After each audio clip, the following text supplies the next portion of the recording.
तो आज हम एक बहुत ही इम्पोर्टेंट अनाउंसमेंट करने जा रहे हैं। आज हम एक हमारा डिमांड चार्टर रिलीज़ करने जा रहे हैं, जिससे इंडिया का जो एग्जामिनेशन सिस्टम है जिसमें सुधार आ सकता है और कहीं ना कहीं ये इंश्योर किया जा सकता है कि अभी जो हुआ है पिछले कुछ महीनों में वो आगे ना हो। तो उसके लिए हमारी जो स्पोक्सपर्सन है वैष्णवी गौर, वो हमारी पॉलिसी लीड भी है, तो वो अभी हमारा डिमांड चार्टर रिलीज़ करेगी और उस पर बात करेंगे।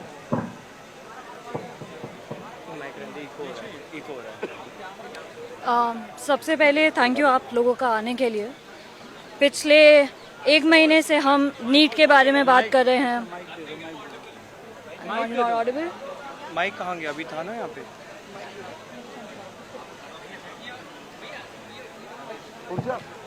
हो गया। हेलो, अभी आवाज़ आ रही है आप सबको? जी, तो जैसे हम बात कर रहे थे कि पिछले एक महीने से हम बात कर रहे हैं बहुत सारे एग्ज़ाम्स, स्पेशली नीट जो लीक हुआ, उसके बाद बाकी भी एग्ज़ाम्स में धांधलियाँ हुई हैं, कॉम्प्रोमाइज़ हुए हैं। पिछले 10 सालों में कम से कम 90 एग्ज़ाम लीक हो चुके हैं और ये सिर्फ वो नंबर है जो हमें पता है। इसके अलावा छोटे स्तर पे स्टेट्स में जो एग्ज़ाम होते हैं, जो लीक होते हैं, उनका हमारे पास ना तो पता है, ना कितने कैंडिडेट्स अफेक्टेड हैं वो हमें पता है। उससे भी ज़्यादा दुखद बात ये है कि इन एग्ज़ाम फ्रॉड्स में कोई कन्विक्शन नहीं आती है।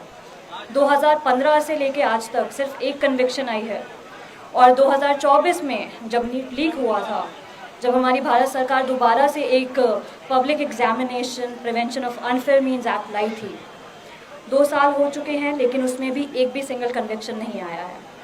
तो पब्लिक एग्जामिनेशन जो ये सिस्टम है, ये एक पेपर नहीं, नीट नहीं, सिर्फ यूजीसी नेट नहीं, ये पूरे के पूरे सिस्टम में धांधली करप्शन हो चुका है।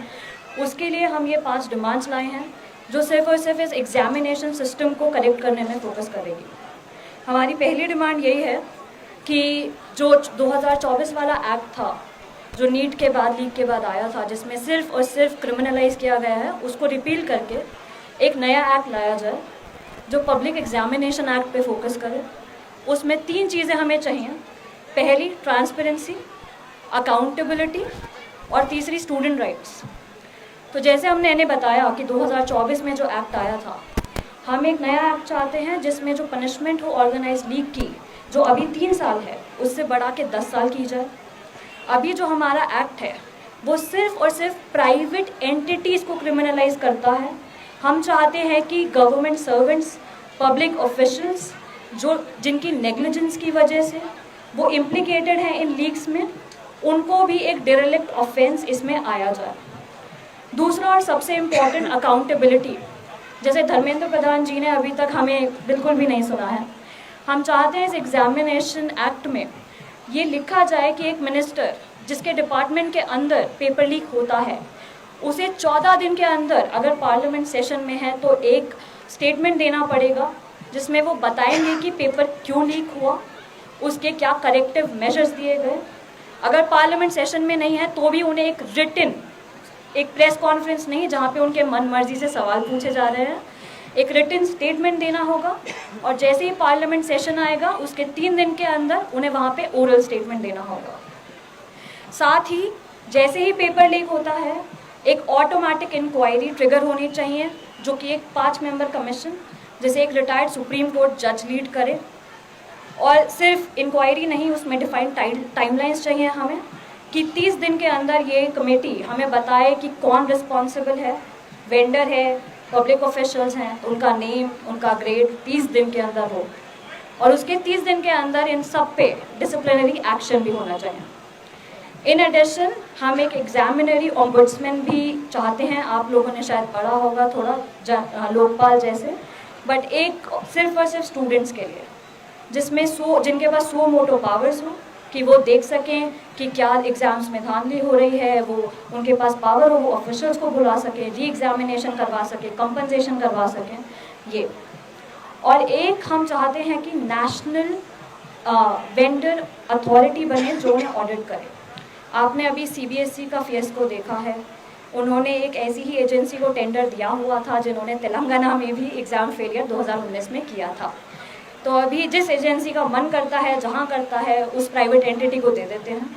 हम चाहते हैं कि एक नेशनल लेवल पे अथॉरिटी हो जो भी कंपनी पब्लिक एग्जामिनेशन की सप्लाई चेन में आना चाहती है, अपना बिजनेस एंटर करना चाहती है, उसको इसमें रजिस्टर होना पड़ेगा, ऑडिट करवानी पड़ेगी कि ठीक है भाई हम ये एग्ज़ाम करवा सकते हैं, हम केपेबल हैं। और दूसरा, एक ब्लैक लिस्ट मेंटेन करनी पड़ेगी।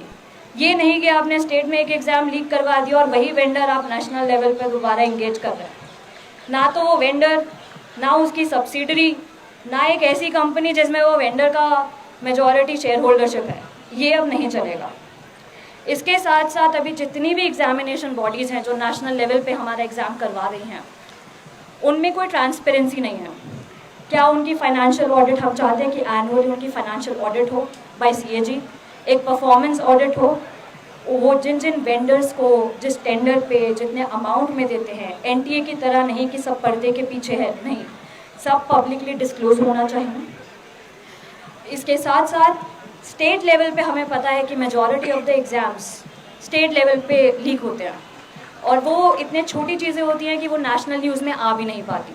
तो इस एक्ट में एक मॉडल फ्रेमवर्क हो जो स्टेट्स भी अडॉप्ट कर सकें, ये हमारी पहली डिमांड है और ये थोड़ा बहुत बड़ा वास्ट एक्ट है।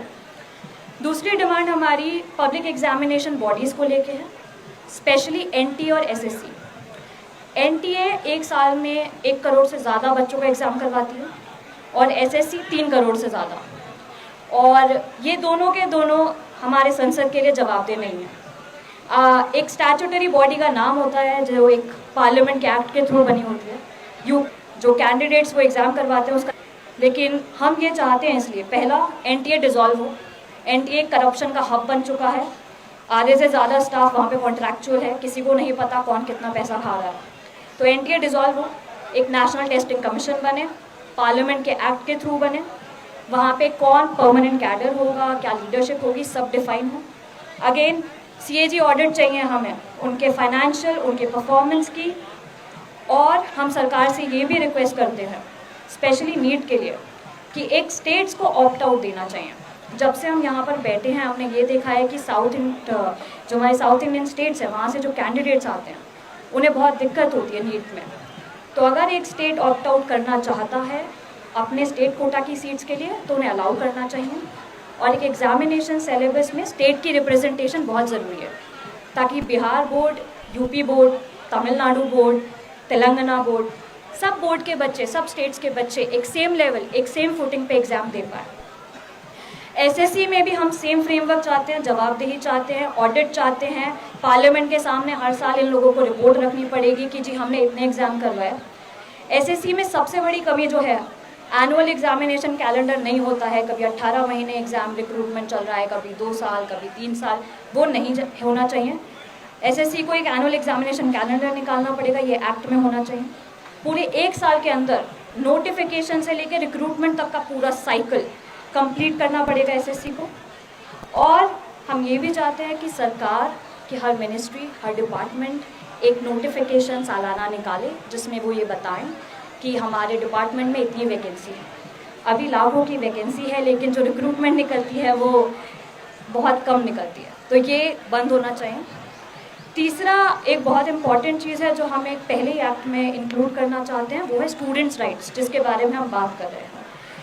अभी हमारे जो स्टूडेंट्स हैं उनको एहसान मिलता है, पेपर हो गया लीक तो 2 हफ्ते बाद आपको रिफंड आएगा, नहीं आएगा, क्या करेक्शन मेजर होगा नहीं पता।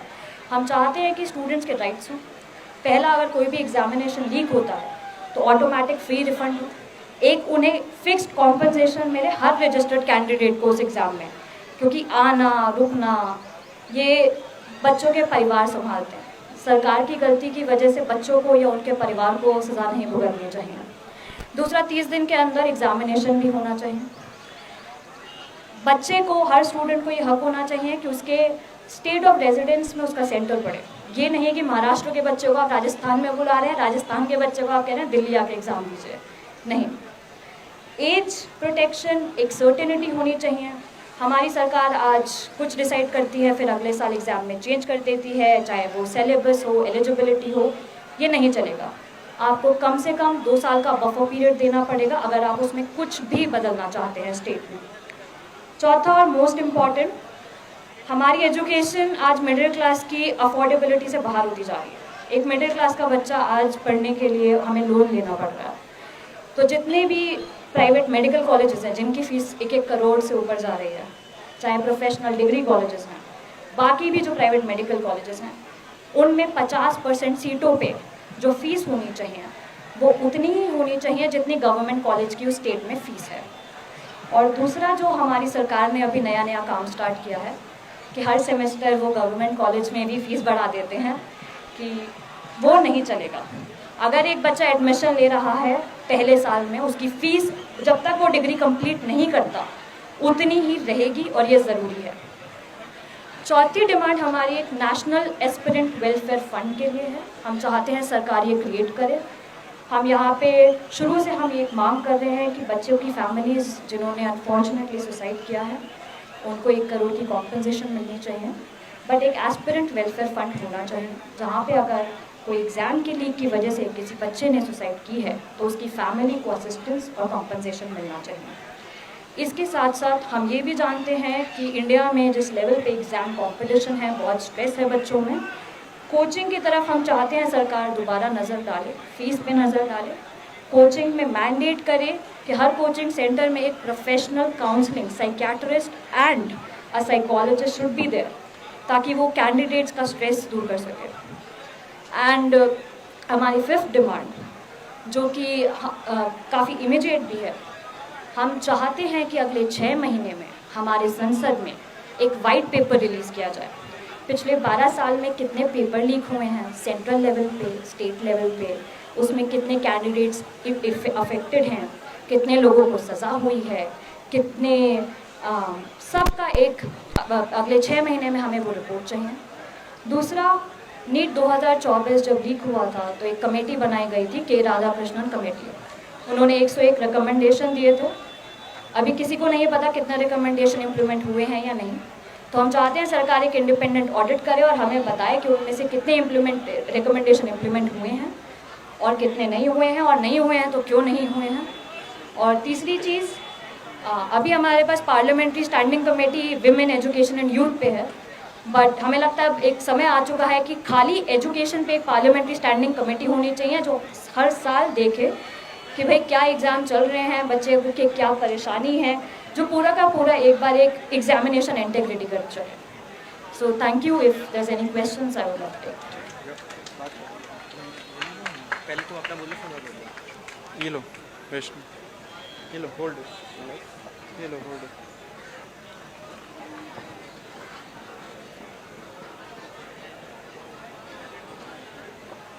सब दोस्तों को पता है कि जब ये कॉकरोच मूवमेंट शुरू हुआ था तब हम लोगों ने जो फर्स्ट प्रेस कॉन्फ्रेंस की थी कॉन्स्टिट्यूशन क्लब ऑफ इंडिया में 3 जून को था, एंड उसमें हमने क्लियर कर दिया था कि this protest is an open call. यहाँ पे सारे पार्टीज़ को हम लोग इनविटेशन हम लोगों ने दिया था कि people from BJP, people from Congress, people from all political parties and ideologies, उनका वेलकम है। झंडा, लोगो, बैनर के बगैर आए स्टेज पे, अपनी बात रखे, युवाओं के जो मुद्दे हैं उनको उठाए एंड सॉलिडारिटी में हम लोग के साथ खड़े रहे। एंड इसी स्पिरिट में हमने 9 जुलाई और 10 जुलाई को हम लोगों ने बहुत सारे पार्टीज़ के लीडर्स को एक चिट्ठी लिखी। पर्सनली हम लोगों ने उनको चिट्ठी लिखी एंड उस पर हम लोगों ने 2 मांग की। एक तो हमने इनविटेशन दिया कि आप जंतर मंतर आइए। 25 से ज़्यादा दिन हो गए ये पीसफुल सिट इन का। 17th डे है हंगर स्ट्राइक का। सोनम जी बैठे हुए हैं हंगर स्ट्राइक पे। आपको पता है उनका हेल्थ कंडीशन कैसे दिन बर दिन गिरते जा रहा है। साथ साथ जो कुछ स्टूडेंट्स भी बैठे, इनको इनके सॉलिडारिटी में एंड इनके इश्यूज़ पे अपना आवाज़ उठाने के लिए हम लोगों ने उनको इनवाइट किया। एंड दूसरा मांग ये था कि कॉकरोच जनता पार्टी के तरफ से एक छोटा सा डेलीगेशन उनसे मिलने के लिए एक टाइम दे दे हमें। ये हम लोगों का दूसरा डिमांड था। इस चिट्ठी को हम लोगों ने, जो जेपी नड्डा जी है, बीजेपी के लीडर ऑफ द हाउस है राज्यसभा में, एंड राहुल गांधी जी को जो लोकसभा के लीडर ऑफ ऑपोजिशन है, उनको भी हमने ये चिट्ठी भेजी पर्सनल लेवल पे। अब मैं आपको बता देता हूं कि और किन किन लीडर्स को हम लोगों ने ये चिट्ठी भेजी 9 जुलाई और 10 जुलाई को। मैंने जैसे बताया राहुल गांधी जी, मल्लिकार्जुन खड़गे जी को भी भेजा, कन्नीमोड़ी जी डीएमके के, तिरुचि सिवा डीएमके, अखिलेश यादव जी एसपी के, राम गोपाल यादव जी एसपी के, लावू श्री कृष्ण देवरयुल टीडीपी के, संजय कुमार झा जेडीयू के, Sanjay Raut ji Shiv Sena, Tejashwi Yadav ji RJD, Misha Bharti RJD, PV Mithun Reddy YSRCP, Chandrashekhar Azad ASP, JP Nadda ji, Nitin Nabin जो बीजेपी के प्रेसिडेंट है, जो उनको भी हम लोगों ने ये चिट्ठी भेजा, नितिन नबीन जी, चंद्रबाबू नायडू जी, विजय जो सीएम है तमिलनाडु के, असदुद्दीन ओवैसी जी एआईएमआईएम, उमर अब्दुल्ला जेकेएनसी और अगा सैयद रोहुल्ला मेहदी जो जेकेएनसी के, इन सबको हमने चिट्ठी भेजा एंड उनसे ये दो हम लोगों ने डिमांड और रिक्वेस्ट हम लोगों ने भेजा। बहुत लोगों का क्वेश्चन आया जब हम लोगों ने ये डेटा सुबह रिलीज़ किया कि कुछ लीडर्स मिसिंग है इस लिस्ट में, तो इसके लिए हम क्लैरिफाई करना चाह रहे हैं कि बहुत सारे लीडर्स ऑलरेडी यहाँ पे आ चुके थे उस टाइम तक। जैसे आपको पता होगा टीएमसी से कई सारे सांसद आए थे, बहुत शुरू में ही अर्ली डेज में ही वो आ गए थे एंड इसी वजह से एक और बार उनको चिट्ठी भेजना वो सही नहीं होता, तो हम लोगों ने चिट्ठी नहीं भेजा। एंड कुछ लीडर्स से हम लोगों ने फ़ोन पे भी बात कर ली थी ऑलरेडी उस टाइम तक, इसलिए उनको नहीं भेजा। तो हमारा फिर से यही अपील है सबसे, राहुल गांधी जी से, अखिलेश यादव जी जिन्होंने ऑलरेडी हमें आज आपने देखा होगा ट्विटर पे समर्थन दिया, उद्धव ठाकरे जी उन्होंने भी समर्थन दिया, बहुत सारे लीडर्स, अरविंद केजरीवाल जी उन्होंने भी समर्थन दिया ऑनलाइन। तो सारे लीडर्स से हमारा फिर से रिक्वेस्ट है कि वो जंतर मंतर आए, युवाओं के साथ खड़े हो। यहाँ पे 25 दिन से ज़्यादा हो गए हम लोग यहाँ पे पीसफुल सिट इन प्रोटेस्ट कर रहे, तो अगर वो आएंगे तो युवाओं को भी एक शक्ति मिलेगी, ऊर्जा मिलेगी, उनसे प्रेरणा लेंगे एंड साथ साथ जो हमारे मुद्दे हैं उनको भी वो जब अभी संसद शुरू होगा तब वहाँ पे हमारे मुद्दों को उठाए। तो फिर से रिक्वेस्ट है कि सब आए, all are welcome. Thank you. एक छोटी सी अपडेट हम और देना चाहते हैं। तो सोनम जी की बिगड़ती तबीयत के बाद लगातार देश भर से लाखों की संख्या में हमें मैसेजेस आ रहे हैं और विशेषकर केंद्र सरकार ये नंबर नोट कर ले, क्योंकि कल हमने जो ये मिस कॉल नंबर रिलीज किया था 7011670115, ये उन लोगों के लिए था जो जंतर मंतर पर 20 जुलाई को पहुंचने वाले हैं और 24 घंटे से भी कम समय में लगभग 1,03,000 लोगों ने मिस कॉल किया है और कंफर्म किया है कि वो 20 जुलाई को जंतर मंतर पर मौजूद रहेंगे शांतिपूर्वक मार्च करने के लिए। तो ये केंद्र सरकार को आखिरी चेतावनी है, आप होश में आइए, धर्मेंद्र प्रधान को बर्खास्त कीजिए, वरना 20 जुलाई को दिल्ली की सड़कों पर ऐसा जन सैलाब उमड़ेगा कि आप उसको संभाल नहीं पाएंगे। आपके अगर कोई भी सवाल है तो हम ले सकते हैं।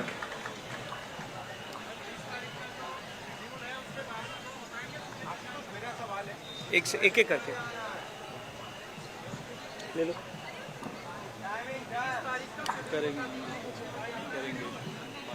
जो भी 20 तारीख की डिटेल्स हैं वो हम जल्द आप सभी लोगों के साथ शेयर करेंगे।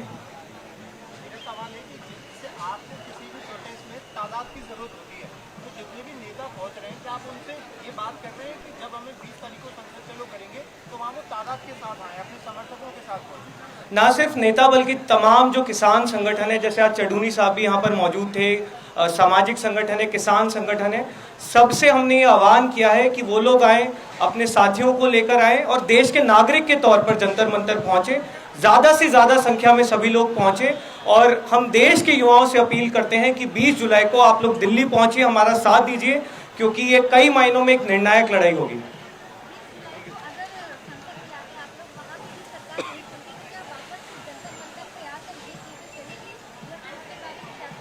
देखिए, हमें उम्मीद है कि 20 जुलाई से पहले शायद ये सरकार जागेगी। अगर लाखों की संख्या में लोग बोल रहे हैं कि वो संसद की ओर मार्च करना चाहते हैं शांतिपूर्वक, तो हमें उम्मीद है कि सरकार में देश के लोकतंत्र के प्रति अभी भी थोड़ी इज्जत बाकी है, देश के युवाओं के प्रति अभी भी थोड़ी जवाबदेही बाकी है। तो हम अभी भी यही उम्मीद कर रहे हैं कि 20 जुलाई तक शायद बात पहुंचेगी नहीं।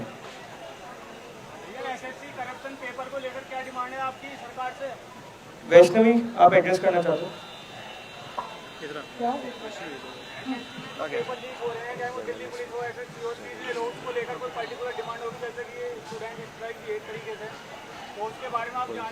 से एक बार पूछ लो।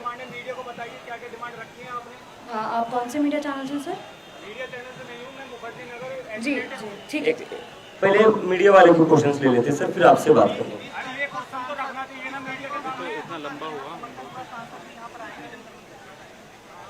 Saurabh, you want to answer that? फिर से रिपीट करिए। हो चुका है, दूसरी डिमांड कर चुके। देखिए, ये जैसे आशुतोष ने भी बताया, ये ओपन कॉल है, जिनको जुड़ना है वो जुड़िए। ये जरूर याद रखिए कि युवाओं के जो मुद्दे हैं वो फोकस में है, एंड साथ साथ ये एक पीसफुल मार्च का हम लोगों ने ऐलान किया है। तो पीसफुल तरीके से कोई भी आ सकता है, किसान यूनियंस भी आएंगे, बहुत सारे दूसरे संगठन आएंगे। आपने देखा होगा आज सिविल सोसाइटी ग्रुप से इतने सारे डिफरेंट ऑर्गेनाइजेशंस के मेंबर्स आए एंड उन्होंने अपील की कि सोनम वांगचुक जी अपना फास्ट तोड़े। तो उन लोगों ने भी हमें आश्वासन दिया है कि 20 तारीख को वो लोग भी जुड़ेंगे। तो इट्स एन ओपन कॉल, लेकिन पीसफुल कॉल है, तो सब आएंगे।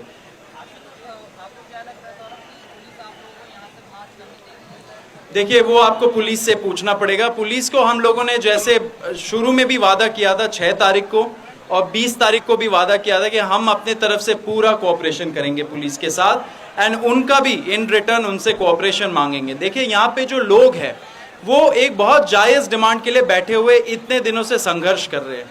तो आगे भी अगर हम लोग बोल रहे हैं कि अगर यहाँ से आवाज़ नहीं जा रही है तो थोड़ा और पास जाके हम लोग आवाज़ सुनाना चाह रहे हैं अपना, तो उसमें किसी को प्रॉब्लम नहीं होनी चाहिए। जो भी हमें पुलिस के साथ कोऑपरेट करनी है वो हम लोग करेंगे। कॉन्स्टिट्यूशन के 4 कॉर्नर्स में कॉन्स्टिट्यूशन हमें right to protest peacefully, right to assemble peacefully, उसका राइट गारंटी करती है। तो उसी के दायरे में हम लोग सारा चीज़ करेंगे, एंड आशा है सब लोग कोऑपरेट करेंगे।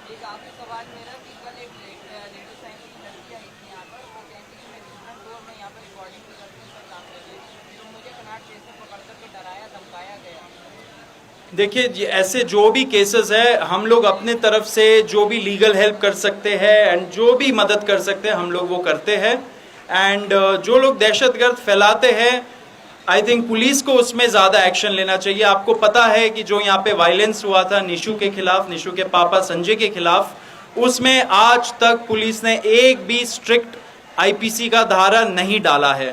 उन्होंने अभी तक एनएसए, यूएपीए जो कड़े कानून है, SC/ST एक्ट, वो नहीं डाला है।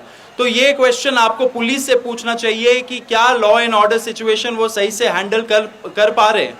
तो I think the ball is in their court, उनको इस चीज का जवाब देना चाहिए। हम लोग अपने तरफ से सारा कोऑपरेशन कर रहे हैं। ठीक है, थैंक यू।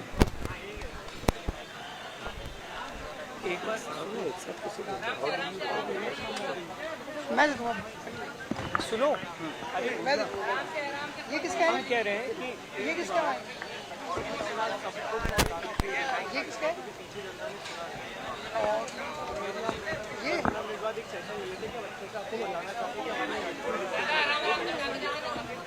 ये वाला एक मिनट